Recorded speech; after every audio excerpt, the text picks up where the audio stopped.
बिस्मिल्लाहिर्रहमानिर्रहीम अस्सलाम वालेकुम। आज आपके साथ बहुत ही खूबसूरत और न्यू गले का डिज़ाइन मैं शेयर करूंगी। डिज़ाइन बनाने के लिए सबसे पहले मैं एक पैटर्न ड्रा करूंगी। इसके लिए मैंने एक रफली काट लिया। इस काट को इस तरह से मैं डबल फ़ोल्ड कर लूँगी। डबल फ़ोल्ड करने के बाद इस तरह से इसकी मेजरमेंट करेंगे। जब तक मैं इस पैटर्न को ड्रा कर रही हूँ, अगर आप नए हैं तो मेरे चैनल को प्लीज़ ज़रूर सब्सक्राइब कीजिएगा। वीडियो को भी ज़रूर लाइक और शेयर कीजिएगा और कमेंट्स में भी अपनी अच्छी सी राय ज़रूर दीजिएगा। इस तरह से मैंने इसे ड्रा कर लिए। जो इनके कॉर्नर है उन्हें मैं हल्का सा राउंड शेप दूंगी और इस तरह से मैंने इसे ड्रा करने के बाद इसी आउटलाइन के साथ साथ इसे कटिंग कर लूँगी। इस तरह से मैंने इस पैटर्न को कटिंग कर ली। कटिंग होने के बाद इसकी जो वेट है वो ऑलमोस्ट 2 इंच है और जो लेंथ है वो 3 इंच है। 3 इंच लंबाई में, चौड़ाई में ये 2 इंच है। अब ये मैंने कैनवस पेपर लिया। इसकी जो इस तरह से वेट है 5 इंच है और जो लेंथ है इस कैनवस पेपर की वो 17 इंच है। अब यहाँ से थोड़ी-सी समझने वाली बात है, ठीक है? अगर आप छोटा गला पहनते हैं तो 3.5 इंच 3.5 इंच के मार्जिन से आप निशान लगा सकते हैं वेट और लेंथ में, ठीक है? अगर आप मैं बिल्कुल गले के साथ नहीं पहनती, मुझे बहुत उलझन होती है, तो मैं जो मेज़रमेंट करूँगी वो करूँगी 4 इंच के मार्जिन से। ठीक है, जो छोटा गला पहनते हैं वो तो 3.5 इंच की विड्थ और लेंथ रख सकते हैं, लेकिन जो थोड़ा-सा डीप पहनते हैं, ठीक है, बिल्कुल साथ लगा हुआ जो गला है ना वो भी उलझन देता है। तो इसलिए मैंने जो इसकी विड्थ और जो लेंथ है मैंने 4 इंच रखी है। ठीक है, इसके बाद इस तरह से मैं मार्किंग करूँगी। मार्किंग करने के बाद मैं यहाँ पर लाइन ड्रा करूँगी। लाइन ड्रा करने के बाद इस तरह से मैं राउंड में शेप दे दूँगी। ठीक है, आप अपने अकॉर्डिंग टू अपने जिस अगर आप डीप गला नहीं पहनते तो 3.5 इंच विड्थ और लेंथ रखिएगा। ठीक है, इसके बाद मैं ये जो पैटर्न कटिंग की है इसे मैं इस तरह से इसके सेंटर में रखूँगी डबल फोल्ड करके। अब 4 इंच के मार्जिन से मैंने ये राउंड में ड्रा किया था। अब टोटल ऊपर से लेके नीचे तक पैटर्न तक जो इसकी जो डीपनेस है वो है 8 इंच 8 इंच। अगर 3.5 इंच के मार्जिन से मैं रखती तो फिर इसकी जो डीपनेस थी वो 7.5 इंच होनी थी, 7.5 इंच होनी थी। अब दूसरी साइड पे इस तरह से इस पैटर्न को रखेंगे। ऊपर वाली साइड से जो दोनों पैटर्न का जो सेंटर ऊपर वाली साइड साइड से कॉर्नर वाली साइड से वो 1.5 इंच है और जो नीचे वाली साइड से 0.25 इंच है। और इस तरह से मैंने 1.5 इंच के मार्जिन से रखते हुए इन दोनों का सेंटर रखते हुए मैंने पैटर्न को दूसरी साइड पर भी ड्रा कर लिया। अब यहाँ पर एक लाइन ड्रा कर लूँगी। ठीक है, इस तरह से लाइन ड्रा करूँगी। मैं आपको बता दूँगी इसकी जो लेंथ है वो मैंने कितनी रखी है। आप ठीक है, आप इसकी जो लेंथ है वो मैंने रखी है 16 इंच। आप इसकी जो लेंथ है वो 15 इंच भी रख सकते हैं। ठीक है, 15 इंच भी रख सकते हैं। मैंने 16 इंच रखी है। इस तरह से मैंने इसकी टोटल लेंथ 16 इंच रखी है और मैं लाइन ड्रा कर लिया। अब इस तरह इस लाइन ड्रा करने के बाद अब जो हमने गला ड्रा किया है, ठीक है, इसके बाहर वाली साइड पे इस तरह से 1/2 इंच के मार्जिन से मैं इससे दोबारा से इस गले को बाहर वाली साइड से इसी आउटलाइन के साथ साथ इसे ड्रा करूँगी। ठीक है, ज़्यादा कैनवस पेपर नहीं छोड़ना, सिर्फ थोड़ा सा कैनवस पेपर छोड़ना है इस गले के बाहर वाली साइड पर। ठीक है, इसी तरह से मैंने इसे यहाँ तक ड्रा कर ली। यहाँ तक ड्रा करने के बाद जो हमने एंड में 16 इंच के मार्जिन से लाइन ड्रा की थी वहाँ तक भी मैं इस तरह से बाहर वाली साइड पे एक और लाइन ड्रा कर लूँगी और फिर से आउटलाइन के साथ साथ इसी तरह से मैं कटिंग कर लूँगी।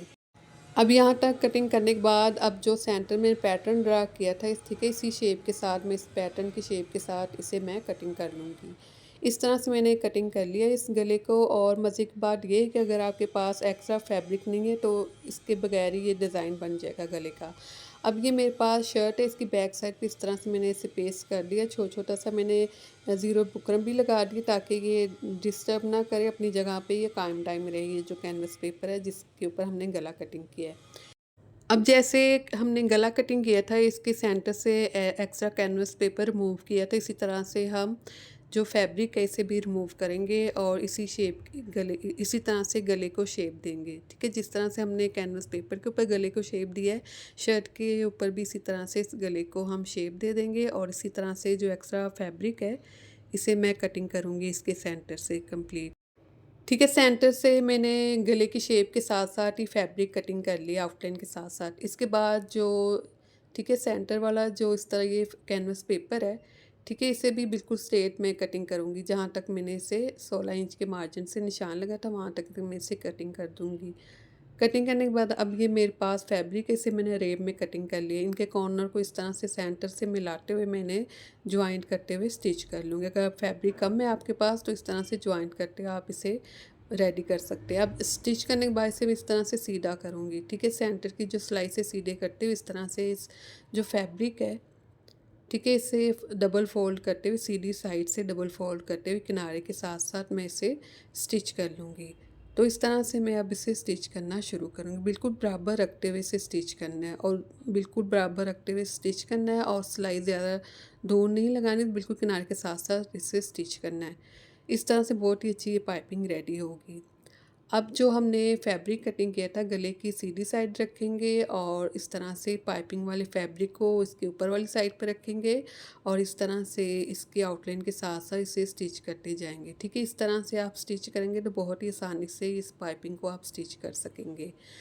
तो इस तरह से आउटलाइन के साथ साथ इसे मैं स्टिच करती जाऊंगी कंप्लीट। अब इसी तरह से स्टिच करेंगे, जितना भी हमने गला की कटिंग किया है उस अब किनारे के ऊपर इसी तरह से सारे किनारे के ऊपर गले के किनारे के साथ इसी तरह से गले की शेप के साथ इस पाइपिंग को स्टिच करते जाएंगे, ठीक है। सेंटर से स्टिच करने के बाद इस तरह से यहाँ से स्टिच करेंगे और जो इसका सेंटर है इसे बिल्कुल सीधा करते हुए इस तरह से मैं इसे इस साइड से भी इस पाइपिंग को स्टिच कर लूँगी और दूसरी साइड पे इसी तरह से स्टिच कर लेंगे। इस तरह से मैंने इसे स्टिच कर लिया। स्टिच करने के बाद अब ये जो पाइपिंग का फैब्रिक है ये शर्ट की बैक साइड पे टर्न करेंगे इस तरह से। थोड़ी सी जो फैब्रिक है बाहर वाली साइड पे नज़र आएगी पाइपिंग, बाकी जो फैब्रिक है इसके अंदर फोल्ड करते हुए इसी तरह से आउटलाइन के साथ साथ स्टिच करते जाएंगे, ठीक है। इस बात का भी ख्याल रखिएगा जो धागा है वो भी हम साथ साथ चेंज करते जाएंगे। अब मशीन के ऊपर मैंने जो शर्ट के सेम कलर का धागा है उसे लगा लिया और इसके अंदर वाली साइड पे पिंक कलर का मैंने धागा लगा लिया फिरकी में और इसी तरह से मैंने इसे स्टिच करती जाऊंगी। स्टिच करने के बाद ये मेरे पास लेस है, ये बहुत ही छोटी सी लेस ली है मैंने। ये मैंने फैंसी लेस ली है, बहुत ही बारीक लेस ली है, ठीक है। इस तरह से जो फैंसी लेस है वो आसानी के साथ टर्न हो जाती, बहुत ही सॉफ्ट होती है, ठीक है। शटर लेस नहीं लगाई मैंने।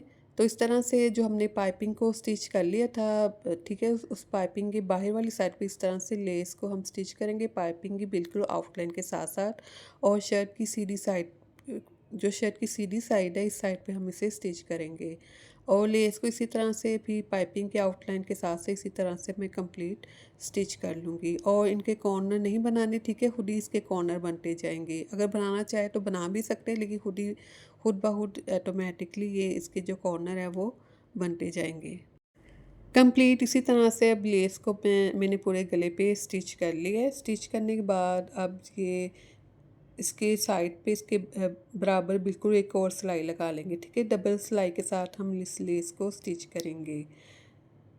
इस तरह से इस गले को मैंने लेस के साथ पाइपिंग के साथ रेडी कर लिया। रेडी करने के बाद अब जो इसके सेंटर में मैं ये बटन टेक मैंने रेडी की, इसके सेंटर में से मैं स्टिच कर लूँगी।